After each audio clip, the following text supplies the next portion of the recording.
ठीक है। सभी को नमस्कार। आज की जो अपनी क्लास है वो रिवीजन क्लास के तौर पे यानी बात कर रहे थे हम पहले। वॉल्यूम फर्स्ट सेकंड थर्ड जो आप देख रहे हो नोट्स के, उसमें हम जो आज जो बात करने वाले हैं वो वॉल्यूम जो सेकंड है, इसमें जो प्रैक्टिकल का जो पार्ट है, प्रायोगिक भूगोल का जो पार्ट है, उसके ऊपर हम चर्चा करेंगे।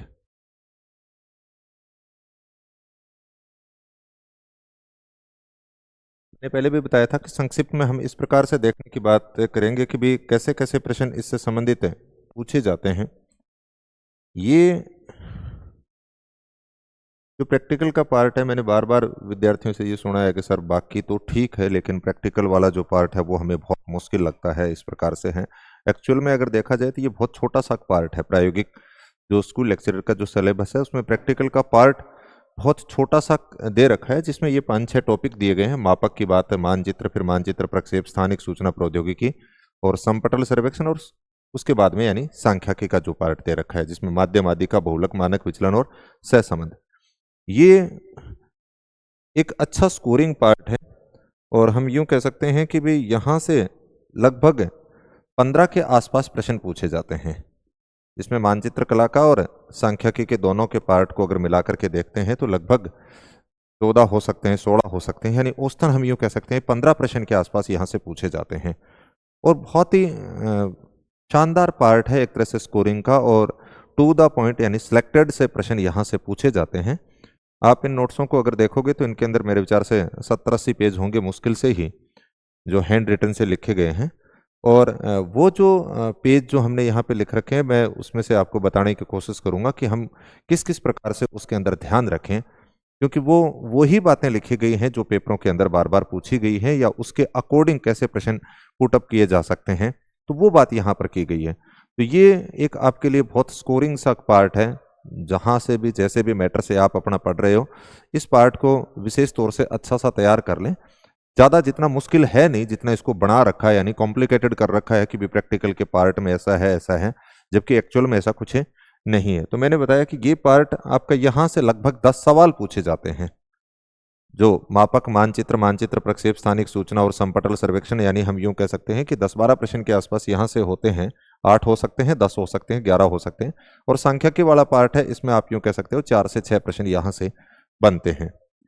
तो इसमें जो अब हम संक्षिप्त में जो चर्चा करने वाले हैं वो इन टॉपिकों के ऊपर बात करेंगे। सबसे पहले मापक और मानचित्र की बहुत छोटी सी क्लास के अंदर मैं इनको बताने का प्रयास करूंगा कि आपके लिए पेपर की दृष्टि से कैसे कैसे क्या महत्वपूर्ण चीजें हो सकती हैं और किस प्रकार से आपको ध्यान में रख लेना है। और यहां से आप ये देख के चलो कि पिछले अगर पेपरों का आप एनालिसिस करते हो तो 2 से 3 प्रश्न जो पूछे गए हैं वो अकेले मापक कह दीजिए, मापने कह दीजिए, स्केल से संबंधित प्रश्न पूछे जाते हैं। और मानचित्र कला वाला है, इसमें से 1 हो सकता है या 2 प्रश्न हो सकते हैं। तो कुल मिलाकर के हम यूं कह सकते हैं कि इन दोनों टॉपिकों में से 4 से 5 के प्रश्न आसपास हो सकते हैं, यानी आप ये कह सकते हो कि 4 प्रश्न के आसपास इनमें से मान लीजिए। भाई हो सकता है कि इसमें से अगर 2 दे दिए जाए तो इसमें से मानचित्र में भी 2 दे सकते हैं, या मापक में से अगर 3 दे दिया जाए इसमें से 1 भी हो सकता है। तो औसतन हम यूं कह सकते हैं कि 3 से लेकर के 5 के बीच में इनका वेरिएशन रहने वाला है, जो यहां से प्रश्न पूछे गए। जो पीछे के पेपर हैं उसके एनालिसिस बेस पे बात कर रहा हूं। हो सकता है कि कई बार इसमें से 1 भी दे दे, इसमें से 3 दे दिया जाए, वो अलग बात है। लेकिन मोटा मोटी पीछे के पेपरों के आप एनालिसिस करते हो तो मापने वाला जो मापक वाला है, इसमें से 2 और 3 प्रश्न पूछे ही पूछे गए हैं पिछले 3-4 पेपरों को अगर आप देखते हो तो। और यहाँ पर जो मानचित्र वाला है 1 या 2 प्रश्न इसको आप मान के चलें। तो ये 4-5 प्रश्नों के ऊपर यहाँ पर मैं चर्चा करने वाला हूँ आपके सामने कि भी आपको किस दृष्टिकोण के साथ में कैसे कैसे यहाँ से पढ़ लेना है। तो सबसे पहले इस टॉपिक को हम देखते हैं मापक। यहाँ इसमें जो मेन जो सवाल पूछे जाते हैं, मैंने यहाँ पे 3 चीजें लिखी हैं कि मापक की परिभाषा की बात करेंगे हम, फिर उसके बाद में आप देखोगे कि माप की जो पद्धतियां हैं उसके ऊपर बात करेंगे। मापक के प्रकार कौन कौन से हैं, यहाँ पर खासतौर से मापक के प्रकार से संबंधित प्रश्न पूछे जाते हैं, या मापने की कई बार परिभाषा वगैरह बात कर ली जाती है, या फिर हम ये देखेंगे कि इसके अंदर इस प्रकार के कन्वर्ट करवाते हैं, यानी निरूपक भिन्न को आप यूं कह सकते हो कथनात्मक में, या कथनात्मक को निरूपक भिन्न के अंदर परिवर्तित करने वाला आता है। तो उसके ऊपर हम चर्चा करेंगे कि कैसे प्रश्न बनेंगे। तो सबसे पहले जो यहाँ पे हमने लिख रखा है, मापनी कह दीजिए, पैमाना कह दीजिए। एक तरह से सरल शब्दों के अंदर अगर हम बात करें तो हम यूं कह सकते हैं कि ये एक अनुपात है। किसका अनुपात है? दो चीजों के बीच का है, कि वास्तव में धरातल की दूरी को हम देखते हैं और कागज की जो दूरी होती है उनके बीच का जो अनुपात है। यानी मानचित्र पर प्रदर्शित किन्हीं दो बिंदु, हमारा जो मैप है, मानचित्र है, उसके ऊपर कोई दो बिंदु, जैसे एक बिंदु ये है, एक बिंदु ये है, आप यूं कह सकते हो कि ये जयपुर से दिल्ली, एक यानी जयपुर के लिए बात कर रहे हो, दिल्ली के लिए बात कर रहे हो, ये दो बिंदु आ गए। तो मानचित्र पर किन्हीं दो बिंदुओं के बीच की दूरी तथा उन बिंदुओं की धरातल पर है वास्तविक दूरी, यानी वास्तविक दूरी के तौर पे हमने कह दिया कि ये 300 किलोमीटर है या 400 किलोमीटर है, जो भी है, और कागज के ऊपर आप उसको प्रदर्शित कर रहे हो कि 1 सेंटीमीटर बराबर 100 किलोमीटर दिखा सकते हो, 200 दिखा सकते हो, 500 दिखा सकते हो, जो भी हमने एक पैमाना लिया है। तो यानी एक आनुपातिक रूप से ये दूरी होती है। तो यहां पर मापक मानचित्र पर प्रदर्शित किन्हीं दो बिंदुओं के बीच की दूरी तथा उन दो बिंदुओं के बीच की धरातल पर वास्तविक दूरी के मध्य के अनुपात को मापनी कहते हैं। तो ये तो एक सरल सा शब्द हो गया, कोई मतलब मापनी किसको कहा? तो हमने कह दिया कि एक अनुपात है। किसके बीच का अनुपात है? तो माप कागज के ऊपर की जो दूरी है और धरातल के बीच की जो दूरी है उनके बीच का अनुपात है। फिर यहां से ये जो बात की गई है इसको हमें खासतौर से ध्यान रखना है। माप की जो पद्धतियां हैं, यहां से बहुत बार है, क्योंकि जब तक ये माप की पद्धतियां नहीं आएंगी तब तक हम कन्वर्ट नहीं कर पाएंगे चीजों को। तो यहां इनको थोड़ा सा याद रखना है हमें। मैंने बहुत ही सरल शब्दों के तौर पे यानी एक बात की है कि यहां पे हम दो माप पद्धतियों की बात कर रहे हैं। तो एक तो हम बात करेंगे माप की मैट्रिक प्रणाली की, माप की मैट्रिक प्रणाली जो भारत में शुरू हुई थी 1957 में। अब इसमें मैट्रिक प्रणाली के अंदर क्या है? Kilometre, hectometre, decametre, metre, decimetre, centimetre, यानी इस प्रकार से क्रम से हम याद रखेंगे। तो यहां पे मैंने एक सूत्र लिखा है, किलो है, डेमो, देसी। तो इसका मतलब की का यहां पर भावार्थ हो गया किलोमीटर, यानी क्रम से याद रह जाएगा। नहीं तो कई बार क्या होगा कि डेकामीटर और डेसीमीटर में हम कंफ्यूज हो जाते हैं। तो इसलिए की से किलोमीटर, फिर है से हेक्टामीटर, डे का मतलब डेकामीटर आ गया, मे का मतलब मीटर आ गया, और मीटर के बाद में देसी, तो ये आ गया डेसीमीटर, और सी का मतलब हो गया सेंटीमीटर। तो यहां पर ये जो पार्ट है कि भी हमें अब पता चल गया कि 1 किलोमीटर के अंदर कितने सेंटीमीटर होते हैं? 1 लाख सेंटीमीटर होते हैं। इसी प्रकार से एक हेक्टामीटर आपको दे रखा हो तो हमें पता चल जाएगा कि 10,000 सेंटीमीटर होते हैं। इसी प्रकार से एक डेकामीटर की अगर बात करते हैं तो उसमें 1000 सेंटीमीटर होते हैं। एक मीटर की अगर बात करते हो तो 100 सेंटीमीटर होते हैं। एक डेसीमीटर की बात करेंगे तो 10 सेंटीमीटर हो गए। अब आगे ये सारणी हमारे उस समय काम आएगी, आगे हम जब देखेंगे तो हमारे सामने इस प्रकार से प्रश्न बना दिए जाते हैं कि 5 किलोमीटर दे दिया, 3 हेक्टामीटर दे दिया, 5 मीटर दे दिया। तो इसकी अगर हमें आरएफ ज्ञात करनी हो तो अब हमें आना चाहिए कि 1 किलोमीटर में, क्योंकि यूनिट तो सबकी एक बनानी पड़ेगी, तो 1 किलोमीटर के अंदर कितने सेंटीमीटर होते हैं, 1 हेक्टामीटर में कितने होते हैं, 1 मीटर में कितने होते हैं, तो उस समय ये सारणी काम में आएगी। तो इसलिए यहां पर आपको ये याद रखनी है। दूसरा, इसी प्रकार से माप की दूसरी जो पद्धति की हम बात करेंगे वो अंग्रेजी कह दीजिए या ब्रिटिश प्रणाली की हम बातें करेंगे। तो इसके अंदर हम देखेंगे कि क्रम से मील, फरलांग, गज और फीट और इंच है। तो यहां पे एक बहुत ही आसान सा सूत्र लिख दिया कि महफिल में GFI, तो इसका मतलब महफिल मील, हिल का मतलब फरलांग, और फिर G का मतलब गज हो गया, यहां पे F का मतलब फीट हो गया, I का मतलब इंच हो गया। अब 1 मील के अंदर 63,360 इंच होते हैं। इसी प्रकार से आप फरलांग के अंदर देखोगे तो एक फरलांग के अंदर 7,920 इंच होते हैं। गज के अंदर अगर बात करते हो, एक गज में 36 इंच होते हैं। एक फीट के अंदर बात करते हो तो 12 इंच होते हैं। तो ये यहां से जब सवाल आपके सामने आएगा तो कन्वर्ट वाला, यानी सबसे महत्वपूर्ण 2 सवाल आप यूं मान सकते हो कि इनसे जो चेंज करवाने वाले होंगे वही होंगे। आपको इस प्रकार से दे दिया 2 मील, 3 फरलांग, 4 फीट की आरएफ क्या होगी। तो इसका मतलब 2 मील है तो 1 मील के अंदर आपको पता है कि 63,360 होते हैं। तो 2 है तो 2 से हम गुणा कर लेंगे, यानी आगे सवाल है उसके ऊपर 1-2 के ऊपर मैं चर्चा करूंगा कि किस किस प्रकार से प्रश्न पूछे गए हैं। तो ये दोनों जो सारणियां हैं माप पद्धति की, इनको आपको विशेष तौर से ध्यान रखना है। फिर उसके बाद में नेक्स्ट जो बात करेंगे कि मापक के जो प्रकार या मापनी व्यक्त करने की जो विधियां हैं, मापनी व्यक्त करने की विधियों की अगर बात करें तो हम 3 विधियों की बात करते हैं। एक कथनात्मक विधि, एक निरूपक भिन्न विधि, एक आलेखी विधि। यहां से बार बार सवाल पूछे जाते हैं। कथनात्मक का मतलब हो गया कथन के तौर पे आप बात कर रहे हो कि जैसे 1 सेंटीमीटर 1 किलोमीटर को प्रदर्शित कर रही है, 1 सेंटीमीटर 10 किलोमीटर को प्रदर्शित कर रही है, तो यानी कथन द्वारा आप व्यक्त कर रहे हो। यह सबसे सरल विधि होती है।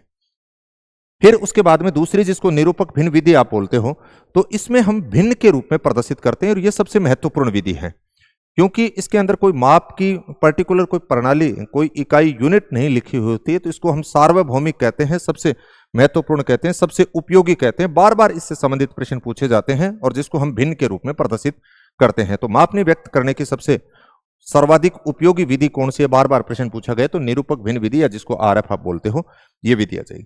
तीसरी, जिसकी हम आलेखी विधि की बात करते हैं, तो आलेखी विधि के अंदर आप देखोगे सरल, तुलनात्मक और विकिरण मापनी। इसमें हम रेखा के द्वारा यानी प्रदर्शित करते हैं। सरल मापनी, तुलनात्मक मापनी और विकिरण मापनी से संबंधित एक एक सवाल बनेंगे। हमसे कोई वहां पेपर के अंदर ऐसा नहीं करवाएगा कि आपसे एक सरल मापनी की रचना कीजिए या आप तुलनात्मक मापनी की या एक विकिरण मापनी की रचना कीजिए, ऐसा कोई सवाल नहीं होगा।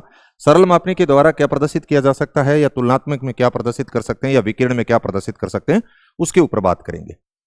अब सबसे पहले यानी निरूपक भिन्न विधि की जो बात कर रहे हैं हम, या इसी को संख्यात्मक विधि कहते हैं, न्यूमेरिकल स्केल बोलते हैं, प्रतिनिधि भिन्न बोलते हैं। यह सबसे महत्वपूर्ण है, मैंने बताया था। इससे बार बार सवाल पूछे जाते हैं। कई प्रकार के सवाल यहां से पूछे गए हैं। मैं आपको बताता हूं कि मानचित्र पर मापी गई दूरियों के अनुपात को प्रदर्शित करने वाली विधि कौन सी होती है, निरूपक भिन्न। यानी इसमें अनुपात हो गया, जैसे हम लिखते हैं ना RF 1:500 लिख दिया, इसका मतलब, या इसको आप यूं कह सकते हो 1/500। तो ये एक भिन्न के रूप में हम यानी इसको प्रदर्शित करते हैं। मानचित्र पर मापनी व्यक्त करने की सबसे अधिक उपयोगी विधि कौन सी है, इन सब में अगर पूछेंगे तो निरूपक भिन्न विधि आएगी।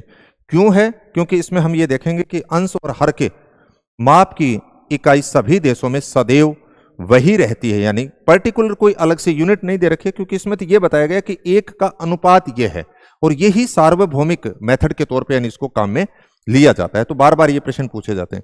इसमें यह भी सवाल पूछा गया कि इसमें अंश का मान, ये देखो, अंश का मान सदैव इसमें 1 रहेगा। आप यहां पे 1:500 लिख सकते हो, 1:100 लिख सकते हो, 1:200 लिख सकते हो, लेकिन अंश का मान है वो सदैव ही 1 रहता है।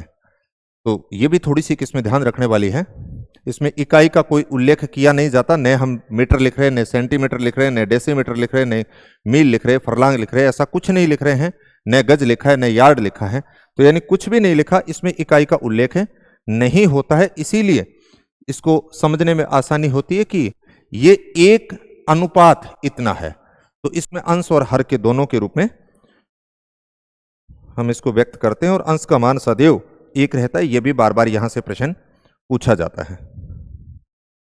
ये नीचे इसमें अंश का मान सदैव 1 रहता है, इसमें इकाई का उल्लेख नहीं किया जाता है। उदाहरण हमने यहाँ पे बता दिया। तो ये 5-6 सवाल इससे संबंधित बार बार यहां से पूछे गए हैं, जिनके ऊपर मैंने आपसे चर्चा की। नेक्स्ट इस टॉपिक के अंदर अगर आप देखते हो, ये कुछ सवाल बताए गए हैं, उनमें से मैं 2-3 सवालों के ऊपर चर्चा करूंगा आपके सामने। देखो, इस प्रकार का सवाल आता है जो अभी मैं बात कर रहा था कि पेपर में हमें इस प्रकार से दे दिया कि 1 इंच बराबर, जैसे इस सवाल को आप देखना, 1 इंच बराबर 4 मील है, तो इसकी RF क्या होगी। यानी 2 प्रकार के सवाल की अगर बात करते हो तो यहां ऊपर हमने लिखा है कथनात्मक मापनी को निरूपक भिन्न में बदलिए। यानी हमें कथनात्मक मापनी दी जाएगी, उसको RF में बदलना है। तो मैंने जो सवाल यहां पे जो हम चर्चा कर रहे हैं वो ये सवाल लिखा है कि यदि 1 इंच बराबर 1 इंच बराबर 4 मील हो तो इसकी RF क्या होगी। ये सवाल ऐसा ही आया हुआ है। तो इसको अब क्या करना है कि हमें पता है कि 1 मील का हमें नॉलेज होना चाहिए कि 1 मील, जैसे इसने तो 4 मील की बात की। मैंने बताया था कि जब हम RF ज्ञात करते हैं तो 1 अनुपात लिखा जाएगा, यानी अंश और हर के रूप में व्यक्त करेंगे। तो यहां पे आपने देखा कि 1 इंच है, तो इसका मतलब आगे वाली भी ये जो मील की जो बात कर रहे हैं ये भी हम इंच के अंदर करेंगे, सिमिलर इकाई होगी। तो यहां पे आपने देखा कि एक जो मील होती है उसमें 63,360 इंच होते हैं। कितने मील की बात कर रहे हैं? 4 मील की बात कर रहे हैं। तो किससे कर दिया? 1 इंच बराबर आप देखोगे 4 इंटू में 63,360, इसको गुणा किया तो 2,53,000 63,000 है यहाँ पे। हाँ, इसको हम गुणा करेंगे तो ये जो यूनिट है मतलब 4 इंटू 63,360 को गुणा किया तो ये 1 इंच बराबर आ जाएगा। तो 1 इंच बराबर हमने कह दिया कि इस प्रकार से ये हमारा पैमाना आ गया। इसी प्रकार से नीचे एक सवाल जो और दे रखा है कि 2 इंच बराबर 1 मील। अब इसमें क्या करना है, क्योंकि यहां पे अंश का जो मान है वो 1 नहीं दे रखा, ये 2 इंच बराबर 1 मील बताया। तो हमें तो चाहिएगा कि भाई 1 इंच बराबर कितना होगा। तो सबसे पहले आपने देखा कि 1 मील बराबर वही 63,360 आते हैं। तो 2 इंच की बात अगर कर रहा है तो 2 इंच का 2 का हम भाग देंगे 63,360 में, तो यहां पे आ गया 31,680, यानी आधा हो गया। 1 इंच बराबर फिर कितना बचा, 31,680। तो इस प्रकार से आपको मान पता होना चाहिए। दोनों अगर आपके सामने जो सारणी अगर आपको याद है तो यहां से सवाल, तो एक तो हमारा इस प्रकार से होगा, कथनात्मक से निरूपक भिन्न में बदलवाएगा। दूसरा हम देखेंगे कि निरूपक भिन्न से कथनात्मक में भी बदलवाता है। तो एक सवाल वहां से बनता है। इसमें एक सवाल और देखिए आप कि जैसे ये भी सवाल आया हुआ है एक बार पीछे किसी एग्जाम में, जैसे इसके ऊपर मैं बात करूं, इतना थोड़ा सा ऐसे दे दिया मैंने, यहां पे व्याख्या करके लिख दिया कि निम्नलिखित में से कौन सा निरूपक भिन्न तथा कथन मापने का युग्म सही सुमेलित है। यहां पे 4 दिए, 1 अनुपात ये दे दिया, 1 अनुपात ये की बात कर ली,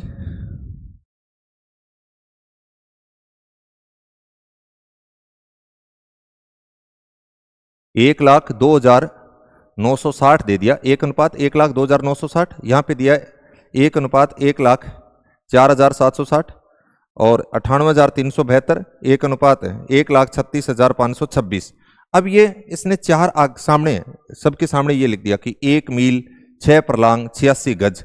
इनमें से कौन सा सही है, क्योंकि जब इसको आप देखते हो कि 1 मील का मान हो गया 63,360, 6 फरलांग का मान है यानी 1 फरलांग का मान होता है 7,920 को गुणा किया 6 से, यहां पे मैंने बता रखा है। तीसरी अगर आप देखोगे 86 गज, तो 1 गज की अगर बात की जाती है तो उसमें 36 इंच हो गए, तो 86 इंटू 36, इन सब का जब जोड़ किया तो ये आया 1,13,976, 1,13,976। इसका मतलब ये इसके बराबर नहीं है, तो ये हमारा गलत हो गया। इसी प्रकार से सिर्फ ये यहां पे लिखा है 1,04,760, तो 1 मील 5 फरलांग 50 गज, क्या ये इसके बराबर है?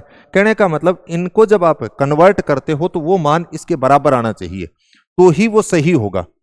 तो यहां पे 1 मील का मतलब हो गया 63,360, 5 फरलांग का मतलब हो गया 5 इंटू 7,920 किया तो 39,600 हो गया, 50 गज का मतलब हो गया कि 50 इंटू 36, क्योंकि 1 गज के अंदर 36 इंच थे, तो 50 ये हो गया 1800, जोड़ लगाया तो आया 1,04,760। इसका मतलब ये आपका सही उत्तर है। नीचे वाले अगर देखोगे तो इसी प्रकार से ये दोनों गलत उत्तर दिए गए हैं। तो ऐसा सवाल भी पूछा गया है।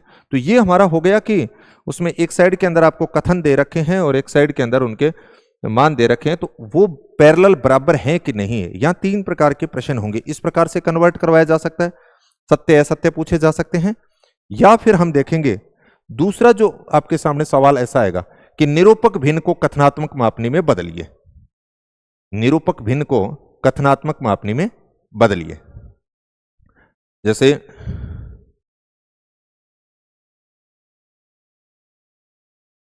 ये दे दिया एक सवाल, देखो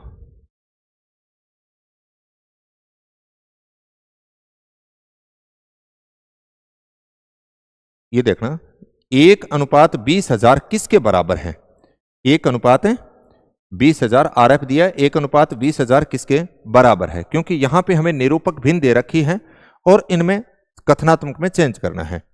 तो अब सबसे पहले ये देखना है कि भी 20 हेक्टामीटर का मान कितना होगा, 2 डेकामीटर का मान कितना होगा, 4 हेक्टामीटर का मान कितना होगा, 2 हेक्टामीटर। तो सबसे पहले हमें यह पता होना चाहिए कि 1 हेक्टामीटर में कितने सेंटीमीटर होते हैं, क्योंकि ये सारे सेंटीमीटर में है।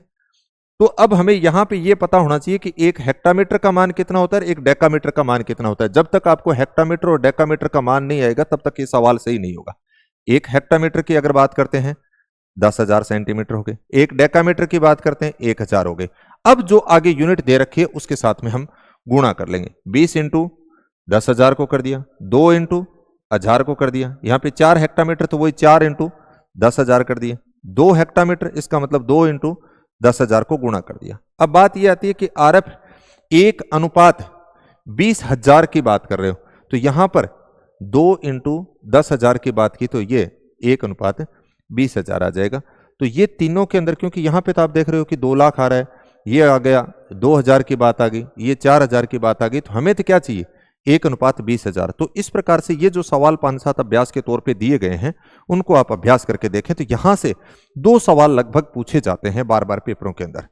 तो कथन के तौर पे दिया जा सकता है, उसको हमें निरूपक भिन्न में बदलना है, या निरूपक भिन्न के अंदर दिया गया तो उसको कथन के तौर पे बदलना है। ये कन्वर्ट वाली सिर्फ एक, अगर आपको सारणी आती है तो उसके बाद में हमें अलग से कुछ जरूरत नहीं पड़ेगी। जो हमने शुरुआत में मीट्रिक और अंग्रेजी जो प्रणाली की जो बात की थी, जो शुरुआत में जो सारणी जो लिखी है, उस सारणी को अगर आप ठीक से याद कर लेते हो, मैंने शुरुआत में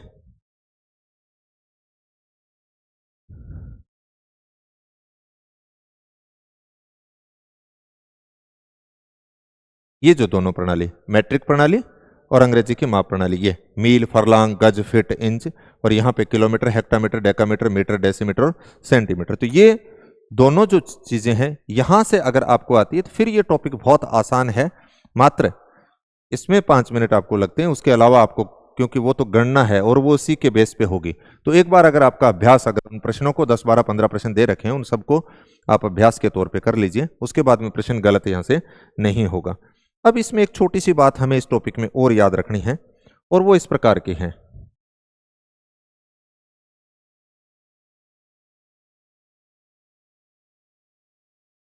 कि ये जो हम बात कर रहे थे कि मापनी व्यक्त करने की जो 3 विधियों की बात करेंगे, इसमें एक हमने सरल मापनी की बात की है, दूसरा आप देखोगे तुलनात्मक मापनी और विकिरण मापनी। यहां से एक एक सवाल बनते हैं, बाकी आपसे ऐसा कोई नहीं पूछेगा कि एक आप सरल मापनी की रचना कीजिए, ये पैमाना है, या आप एक तुलनात्मक मापनी की बात कीजिए। आपके सामने ऐसा हो सकता है कि जो आलेखी विधि होती है, जो सरल मापनी होती है जिसमें हम रचना कर रहे हैं, तो उसके अंदर सरल मापनी के अंदर एक साथ में एक ही माप प्रणाली के 2 यूनिट दिखाई जा सकती है। माप प्रणाली एक होगी, यानी एक माप प्रणाली कौन सी हो सकती है, वो ब्रिटिश हो सकती है, या फिर आप यूं कह सकते हो कि वो अंग्रेजी हो सकती है। इस प्रकार से माप प्रणाली जो होगी वो आपकी एक ही होगी, एक ही माप प्रणाली। एक माप प्रणाली जैसे यहां पे आपने किलोमीटर दिखा दिया, किलोमीटर से छोटे इस साइड के अंदर हेक्टामीटर दिखा दिया, यहां पे आपने मील दिखा दिया, आपने फरलांग दिखा दिया, ये एक ही माप प्रणाली। अगर इन दोनों को हम एक साथ में अगर दिखाते हैं, किलोमीटर वाली और मील वाली को, तो फिर उसका मतलब उसके अंदर 2 माप प्रणालियों का कंपैरिजन हो रहा है, तुलना हो रही है। तो यहां पे सिर्फ आपको एक शब्द याद रखना है, ये देखो यहां पे मैंने लिखा होगा,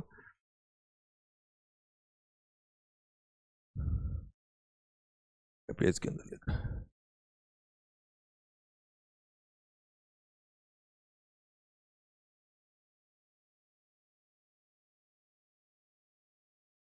जो सरल मापनी होती है इसके अंदर एक ही माप प्रणाली के 2 मान प्रदर्शित किए जा सकते हैं, और जबकि तुलनात्मक जो मापनी होगी इसके अंदर आप देखोगे तो आपके सामने आएगा कि एक से अधिक माप प्रणाली, एक से अधिक माप प्रणाली के अंदर आप देखो कि ये किलोमीटर है और इस साइड के अंदर हेक्टामीटर आ गया, यहां पर आपने देखा मील है और मील से छोटी यानी फरलांग है,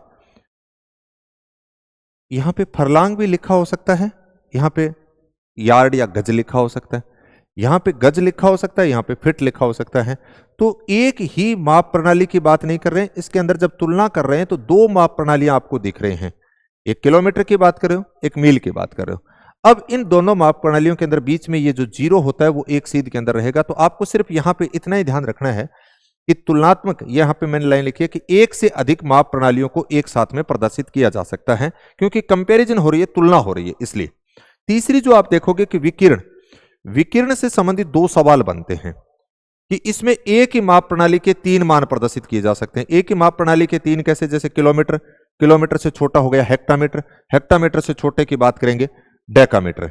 यहां पे आप ऐसे भी लिख सकते हो मील, फरलांग, और उससे छोटे गज की बात कर सकते हो। यानी माप प्रणाली एक ही होगी, एक ही माप प्रणाली के 3 मान प्रदर्शित किए जा सकते हैं।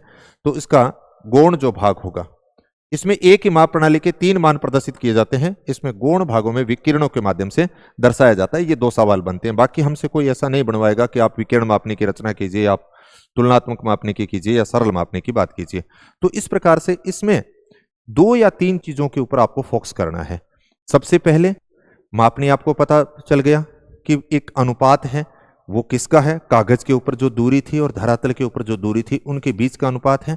फिर हमने ये देखा कि इसके अंदर जो माप प्रणालियां जो थी, जिसमें आपने किलोमीटर वाली की बात की और मील वाली की बात की, तो वहां पर किलोमीटर और मील के जो मान थे मेन आपको एक्चुअल में वो आने चाहिए। और उसके बाद में ये जो ग्राफिकल जो हम बात कर रहे थे, भी 3 प्रकार की जो पद्धतियों की आपने बात की, जिसके अंदर हमने कथनात्मक की बात की, उसमें कुछ था नहीं। निरूपक भिन्न से संबंधित बार बार कन्वर्ट वाले जो प्रश्न होते हैं वो पूछे जाते हैं। और तीसरी आपकी आई थी कि आलेखी विधि। तो आलेखी विधि के अंदर हमने देखा सरल मापने। सरल मापने में सिर्फ आपको एक ही शब्द याद रखना है कि इसमें एक ही माप प्रणाली के 2 मान दिखाए जा सकते हैं। तुलनात्मक मापने, जिसके अंदर 2 माप प्रणालियां होंगी, उनके अंदर कंपैरिजन की जाती है।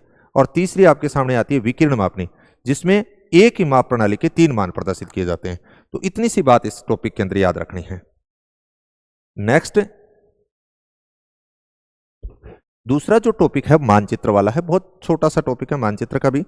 इस टॉपिक के अंदर अगर हम देखेंगे तो यहां पर कैसे प्रश्न पूछे जाते हैं, मानचित्र की परिभाषा की बात करेंगे, मानचित्र बनाने की अनिवार्यताएं, मानचित्र का इतिहास, मानचित्र का उपयोग, मानचित्रों का वर्गीकरण, वितरण मानचित्र और वितरण मानचित्र बनाने की विधियां।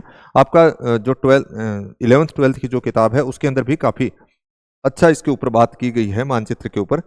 और यहां पर हमने कुछ संक्षिप्त के अंदर वही बातें लिखी हैं। तो सबसे पहले मानचित्र। अब मानचित्र की यहां पे 2-3 डेफिनेशन 2-3 तरीके से लिखी गई है। मूल बात एक ही है कि मानचित्र क्या होगा। मानचित्र के लिए पहली जो आवश्यक शर्त होती है एक तरह से पैमाना होगा, क्योंकि पैमाने के आधार पर संपूर्ण पृथ्वी या उसके किसी भाग को निश्चित मापने कह दीजिए, निश्चित पैमाना कह दीजिए, एक स्केल कह दीजिए, जिसके अनुसार धरातल के किसी भाग को, यानी आप यूं कह सकते हो धरातल का कोई टुकड़ा या संपूर्ण जो धरातल है या उसके किसी भी भाग को समतल सतह पर निरूपित करना, प्रदर्शित करना ही मानचित्र कहलाता है। अब दूसरी आप ये भी कह सकते हो मानचित्र त्रिविमीय पृथ्वी की द्विविमीय प्रस्तुति। ये भी पेपर के अंदर पूछा गया। त्रिविमीय यानी 3 डायमेंशन। आप देख रहे हो कि ग्लोब जो है उसको समतल सतह के ऊपर, यानी पृथ्वी जो है वो 3D है, ग्लोब जो हमारा तो 3D है, उसको समतल सतह के ऊपर प्रदर्शित करना ही या द्विविमीय प्रस्तुति में प्रस्तुत करना ही मानचित्र कहलाता है। तो ये दोनों तीनों तरीके से परिभाषाएं पूछी गई। अब मानचित्र की 2 परिभाषाएं हमने यहां पे लिखी हैं। एक मोक हाउस की परिभाषा लिखी है, एक फिंच और ट्रिवार्थरा की परिभाषा लिखी है। ये दोनों परिभाषाएं बार बार पेपर के अंदर पूछी जाती हैं। मोक हाउस की परिभाषा भी के अंदर जो बात की गई है कि मानचित्र कला में धरातल के वास्तविक सर्वेक्षण से, यानी धरातल का हम जो वास्तविक सर्वेक्षण करते हैं वहां से लेकर के मानचित्र मुद्रण तक मानचित्र के प्रक्रमों की संपूर्ण श्रृंखला इसमें समाहित है। तो आपको यह ध्यान रखना, धरातल के वास्तविक जो सर्वेक्षण किया और मानचित्र मुद्रण तक का जो काम था, वो सारी की सारी एक तरह से श्रृंखला यानी मोक हाउस के अंदर बात की गई है। फिंच और ट्रिवार्थरा ने जो बात की गई है कि मानचित्र धरातल के आलेखी निरूपण होते हैं, ये आपकी फिंच और ट्रिवार्थरा के आगे। तो परिभाषा जब आती है तो आपको परिभाषा दे दी जाएगी और ये किसके अकॉर्डिंग है, इस प्रकार से हमारे सामने बातें की जाएगी। दूसरा ये भी प्रश्न महत्वपूर्ण है कि मानचित्र बनाने के लिए क्या क्या चीजों की हमें जरूरत होती है, किन किन चीजों की आवश्यकताएं होती हैं।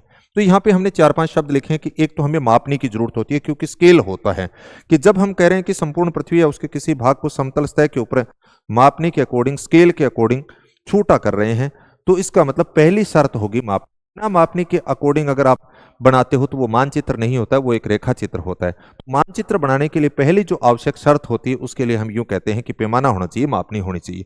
ये आपसे पूछे जा सकते हैं मानचित्र के लिए कौन कौन सी अनिवार्यताएं हैं। दूसरी अगर बात करते हो मानचित्र प्रक्षेप, यानी गोलाकार सतह को समतल सतह पर प्रदर्शित करने की जो प्रणाली होती है उसी को हम मानचित्र प्रक्षेप कहते हैं, यानी प्रोजेक्ट करना एक तरह से। अगला जो टॉपिक भी हमारे मानचित्र प्रक्षेप से संबंधित, तो हम उस समय इसके ऊपर डिटेल में बात कर लेंगे। फिर मानचित्र व्यापीकरण, यानी आप यूं कह सकते हो मानचित्र पर आकृतियों का सरल प्रदर्शन और विषय वस्तु का व्यापीकृत करना ही मानचित्र व्यापीकरण कहलाता है।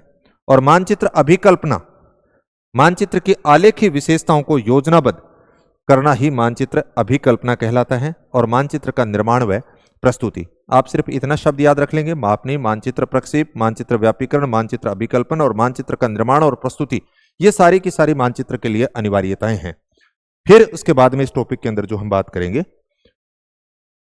वो इस प्रकार का है कि मानचित्र के इतिहास को अगर आप देखते हो थोड़ा सा, तो यहां से कई प्रश्न बनते हैं कि जब हम मानचित्र के इतिहास की बात की जाए तो सबसे पुराना अगर जो मानचित्र है वो कहां पर आपको देखने को मिलता है, तो मेसोपोटामिया। ये ध्यान रखना कि सबसे पुराना मानचित्र मेसोपोटामिया 2500 ईसा पूर्व मिला, जो एक तरह से चिकनी मिट्टी के द्वारा बनाया गया था। आधुनिक मानचित्र कला की नींव की बात करें तो अरब और यूनान भूगोलवेताओं के द्वारा रखी गई। भारत में मानचित्र की शुरुआत किस काल से हुई थी? वैदिक काल से हुई है। इसी प्रकार से देखोगे प्राचीन भारतीय विद्वानों ने विश्व को 7 द्वीपों के अंदर बांटा है। पौराणिक जो द्वीप हैं उनके ऊपर हम अलग से भौगोलिक चिंतन के अंदर बात की गई है। फिर यहां पे आप देखोगे कि यह भी बात पूछी जा सकती है, टोडरमल ने भू सर्वेक्षण था मानचित्र बनाने के कार्य को लगान वसूली की प्रक्रिया का अभिन्न अंग बना दिया था। यह भी प्रश्न पूछा। सर्वे ऑफ इंडिया से संबंधित 2-3 प्रश्न बनते हैं कि इसकी स्थापना आप देखोगे 1767 में। सर्वे ऑफ इंडिया का द्वारा जो प्रथम मानचित्र तैयार किया गया वो कब? 1785 में। यह भी डाटाबेस बात है। इसी प्रकार से आज विभिन्न मापनियों के आधार पर पूरे देश के अंदर ये मानचित्र एक तरह से बना रहा है, लेकिन ये 2 बातें आपके लिए महत्वपूर्ण है कि सर्वे ऑफ इंडिया जो है देहरादून के अंदर जो हमारा है उसकी स्थापना की गई थी 1767 के अंदर, और पहला जो मानचित्र इसके द्वारा बनाया गया वो 1785 के अंदर। अब मानचित्रों के उपयोग की अगर बात की जाए कि मानचित्रों का हम जो उपयोग करते हैं वो किस किस में हो रहा है? दूरी के मापने में हो रहा है, दिशा मापन में हो रहा है, क्षेत्र मापन में हो रहा है। यहां पर 2 बातें लिखी गई, थोड़ा सा ध्यान रखना। आपकी एनसीईआरटी जो है उसके अंदर भी बात कर रखी है। ये दोनों प्रश्न मेरे विचार से महत्वपूर्ण बन सकते हैं। एक तो ऐसा पूछा जा सकता है ये कार्डिनल पॉइंट, यानी कार्डिनल पॉइंट किससे संबंधित है, प्रश्न ऐसा बन सकता है। तो आप ये बता सकते हो कि जो कार्डिनल पॉइंट है वो दिशा से संबंधित होता है, यानी पूर्व, पश्चिम, उत्तर, दक्षिण, इस प्रकार से दिशाओं को इंगित करने के लिए। इसी प्रकार से क्षेत्रफल के मापन के लिए यह भी प्रश्न पूछा जा सकता है कि स्थिर ध्रुवीय प्लेनीमीटर जो है उसका प्रयोग हम किसके लिए करते हैं? तो क्षेत्रफल मापन के लिए करते हैं। तो ये मानचित्र के अंदर आप देखोगे 2-3 दूरी का मापन के उपयोग की अगर बात करते हो तो दूरी का मापन किया जा सकता है, दिशा का मापन किया जा सकता है और क्षेत्र का मापन किया जा सकता है। नेक्स्ट इसके अंदर हम देखेंगे मानचित्रों का वर्गीकरण। यहां से कई सवाल बनते हैं मानचित्रों के वर्गीकरण से संबंधित अगर आप बात करते हो। थोड़ी सी बात देखो कि एक सवाल तो आपके सामने ये होगा कि वर्गीकरण, एक तो हम मापने के अकॉर्डिंग वर्गीकरण करते हैं, एक स्थलाकृतिक लक्षणों के आधार पर हम वर्गीकरण की बात करेंगे, और एक हम देखेंगे रचना शैली के आधार पर वर्गीकरण।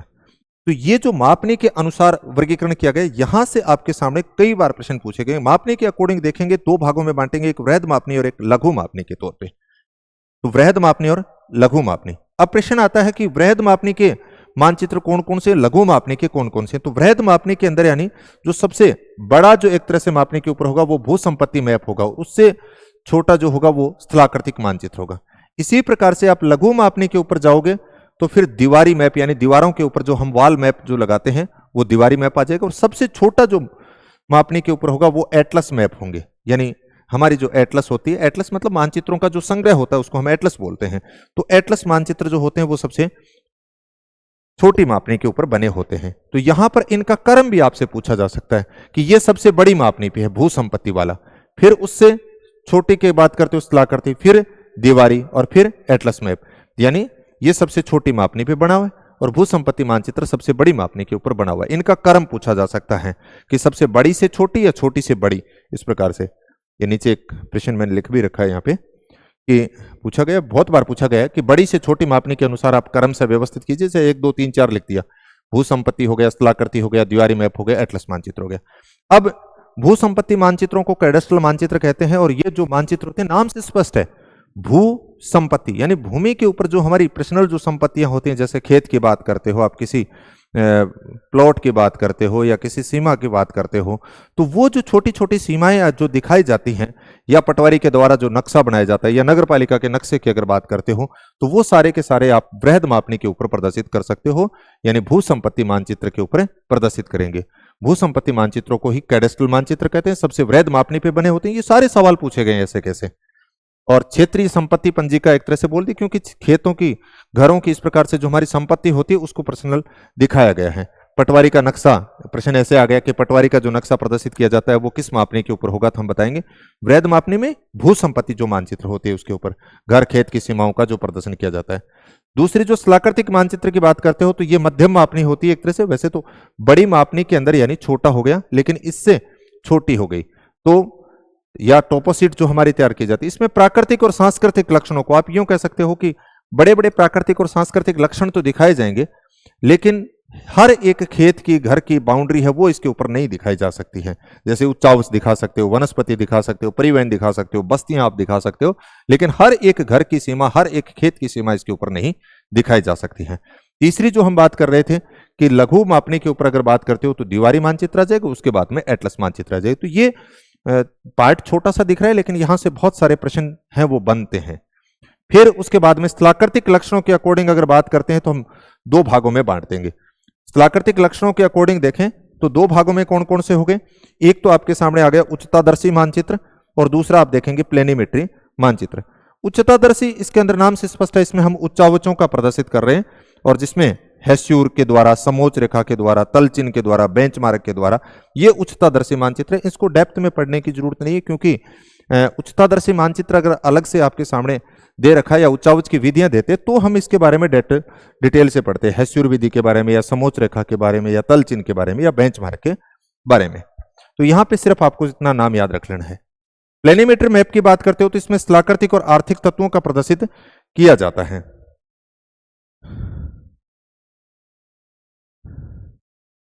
इसमें स्थलाकृतिक सांस्कृतिक और आर्थिक तत्वों का प्रदर्शन किया जाएगा, लेकिन स्थलाकृतिक जो तत्व होते हैं वो प्लेनिमीटर में नहीं दिखाए जाते, जबकि उच्चतादर्शी जो मानचित्र है इसमें स्थलाकृतिक के जो लक्षण होंगे वो प्रदर्शित किए जाएंगे। तो दोनों के अंदर उच्चतादर्शी में स्थलाकृतिक लक्षण, प्लेनिमीटर के अंदर आप यूं कह सकते हो सांस्कृतिक और आर्थिक लक्षणों को दिखाया जाता है, जबकि स्थलाकृतिक लक्षणों का प्रदर्शन नहीं किया जाएगा। तो इसमें इतनी सी बात, बोल सवाल कैसे पूछते हैं, सवाल आपके सामने ऐसा हो सकता है प्लेनिमीटर में हम किसका प्रदर्शित करते हैं और उच्चतादर्शी जो मानचित्र होता है उसमें हम किसका करेंगे। अब अगला जो महत्वपूर्ण एक तरह से जो प्रश्न है वो हमारे सामने इस प्रकार से है, मानचित्रों का जो वर्गीकरण कर रखा है। तीसरा हम देखेंगे कि प्रकार्य के आधार पर आप देखते हो, प्रकार्य के आधार पर देखेंगे भौतिक मानचित्र और सांस्कृतिक मानचित्र। यहां से प्रश्न पूछ लिए जाते हैं, कई बार ऐसा रहता है कि निम्नलिखित में से कौन सा भौतिक मानचित्र नहीं है या कौन सा भौतिक मानचित्र है। जैसे उसने दिया कि भौतिक मानचित्र से संबंधित नहीं है उच्चावच मानचित्र, जलवायु मानचित्र, मृदा मानचित्र, और एक आपके सामने दे दिया जनसंख्या मानचित्र। तो जो जनसंख्या मानचित्र है वो भौतिक मानचित्र नहीं है, वो कैसा है, सांस्कृतिक मानचित्र। तो यहां से भी बार बार प्रश्न पूछे जाते हैं, यानी ये जो चार्ट हमने बना रखा है इसके अंदर बार बार पेपरों के अंदर प्रश्न पूछे गए, उसी के ऊपर हमने चर्चा की है। फिर उसके बाद में नेक्स्ट जो आप बात करते हो कि रचना शैली के अकॉर्डिंग हम बात करेंगे गुणात्मक और मात्रात्मक। अब यहां पे आपके जो आगे जो टॉपिक दे रखा है एक तरह से वितरण मानचित्रों की जो बात की गई है उसके अंदर हम देखेंगे कि गुणात्मक और मात्रात्मक। मात्रात्मक यानी जिसके अंदर मात्रा का बोध होता है, गुणात्मक में केवल आपको गुण प्रदर्शित किए जाएंगे, मात्रा के नहीं की जाएंगे। ये जो हमने वितरण मानचित्र की जो बात की गई है इसके अंदर आप देखोगे कि गुणात्मक और मात्रात्मक बहुत सारी बार सवाल यहां से सीधे पूछ लिए जाते हैं कि गुणात्मक मानचित्र कौन से हैं और मात्रात्मक मानचित्र कौन से हैं। सबसे पहले आप इनके नाम ध्यान रखना। गुणात्मक में मैंने बता दिया कि किसी भी वस्तु का गुण प्रदर्शित किया जा सकता है, उसकी मात्रा का हमें पता नहीं चलेगा। और मात्रात्मक जो विधि होते हैं इसमें किसी भी वस्तु या तत्व की मात्रा की हमें जानकारी होती है। जैसे हम किसी चीज का घनत्व अगर देखते हैं तो हमें पता चल जाता है कि वहां पे पॉपुलेशन कम है या ज्यादा है, लेकिन इसके अंदर आप चीजों को पहचान सकते हैं, आपको यह नहीं पता चलेगा कौन सी वहां पे कम है या ज्यादा है। जैसे रंगारेख मानचित्र आपने देखा कि अलग अलग रंग भर रखे हैं, जैसे एक भौतिक मानचित्र आपने बनाया उसमें अलग रंग दे,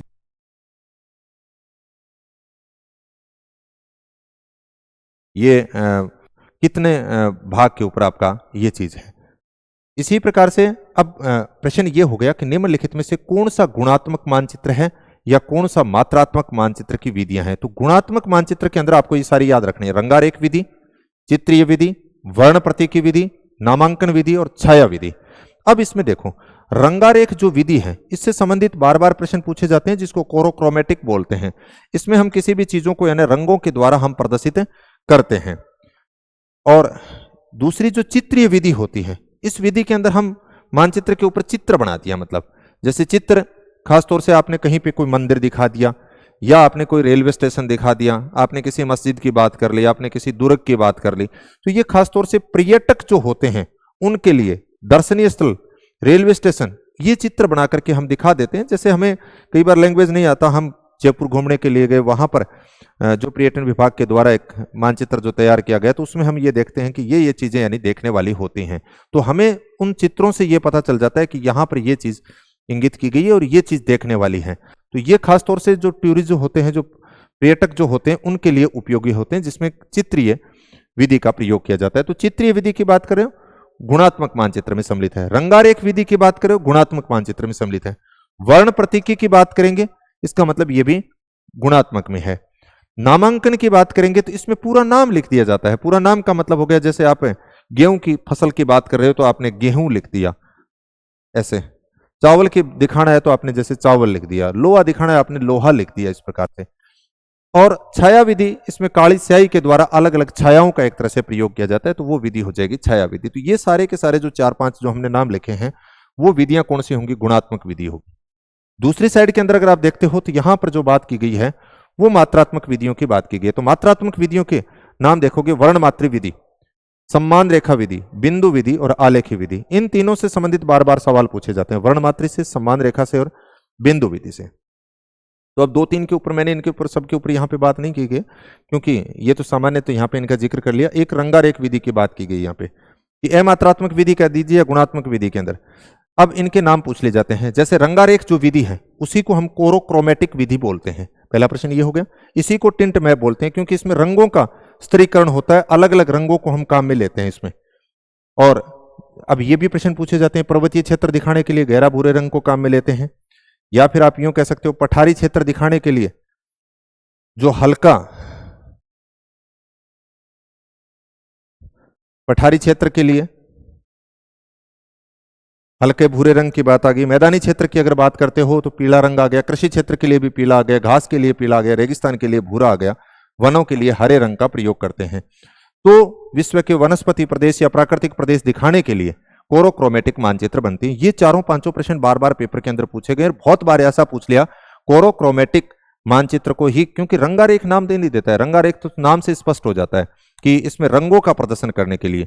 ये एक तरह से अंतरराष्ट्रीय स्तर के ऊपर जो रंगों की बात की गई है वो है ये रंग इस चीज के लिए दिखाए जाते हैं। तो हमसे पूछा जा सकता है कि पठारी क्षेत्र को दिखाने के लिए कौन सा रंग काम में लेंगे, तो आप देखना हल्का भूरा। यानी अंतरराष्ट्रीय स्तर के जो मानचित्र एक तरह से हमारी एटलस वगैरह जो बनी होते हैं उनके अंदर आप देखोगे तो इसी प्रकार के रंगों का प्रयोग किया जाता है। दूसरा जो बात करेंगे कोरोसेमेटिक, जिसमें हम सिंबल मेथड की बात कर रहे हैं, वर्ण प्रतीक की बात कर रहे हैं। गुणात्मक के अंदर अगर देखते हो तो यहां इसके अंदर कोरोसेमेटिक वितरण दिखाने हेतु प्रतीकों का प्रयोग करते हैं। प्रतीक आपके सामने ज्यामितीय हो सकते हैं या प्रतीक आपके सामने मूल अक्षर से संबंधित होते हैं। ये तब काम में लिया जाता है जब आपको एक साथ में कई चीजें दिखानी हो, जैसे आपको लोहा भी दिखाना हो, साथ में मैग्नीज दिखानी हो, तांबा दिखाना हो। तो अब आपने कह दिया कि भाई ये लोहे के लिए हम वर्त काम में ले रहे हैं, मैग्नीज के लिए इस प्रकार से आयत काम में ले ली, तांबे के लिए आपने ट्रायंगल को काम में ले लिया, इस प्रकार से। तो एक साथ जब आपको कई चीजों का प्रदर्शन करना हो तो उस समय हम कोरोसेमेटिक या सिंबल मेथड या वर्ण प्रतीकी को काम में लेते हैं, चाहे वो खनिज से संबंधित हो, चाहे वो फसलों की वितरण से संबंधित हो। तो यहां से बार बार सवाल हमारे पूछे जाते हैं। दूसरी जिस विधि की हम बात कर रहे हैं मात्रात्मक विधियां, और मात्रात्मक विधियों के अंदर मैंने बता दी कि 3 हम खासतौर से याद रखेंगे। कोरोप्लेथ वर्णमात्री विधि, या इसी को ओस्ट मैप बोलते हैं। खासतौर से जो कोरोप्लेथ होती है वो जनसंख्या घनत्व को दिखाने के लिए इसको हम काम में लिए जाते हैं।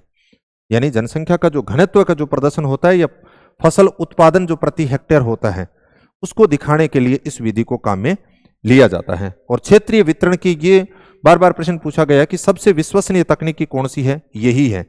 सापेक्षिक आंकड़ों को प्रदर्शित करने की सर्वोत्तम विधि कौन सी है, इसी प्रकार से। इसमें प्रशासनिक सीमाओं के आधार पर किया जाता है। प्रशासनिक सीमा के आधार का मतलब हो गया, आपने कभी जनसंख्या घनत्व को इस प्रकार से देखा होगा, चाहे भारत का हो चाहे राजस्थान का हो। जैसे ये बना दिया कि इस एरिया के अंदर 50 से कम घनत्व रहता है, यहाँ पे हमने लिख दिया कि 50 से 100 के बीच में रहता है, यहाँ पे हमने लिख दिया कि 100 से ऊपर रहता है। तो इसका मतलब प्रशासनिक जो एक तरह से इकाइयां होंगी, उन प्रशासनिक सीमाओं को आधार बना करके घनत्व को दिखाया जाता है। तो जनसंख्या घनत्व को प्रदर्शित करने की सर्वोत्तम विधि कौन सी है? क्लोरोप्लेथ है। इसी प्रकार से फसल उत्पादन को प्रति हेक्टेयर दिखाने के लिए सर्वोत्तम कौन सी है? यही आ जाएगी। और क्षेत्रीय वितरण दिक् की सर्वोत्तम विधि कौन सी है? यह जो होगी क्लोरोप्लेथ होगी। फिर इसके अंदर आप देखोगे तो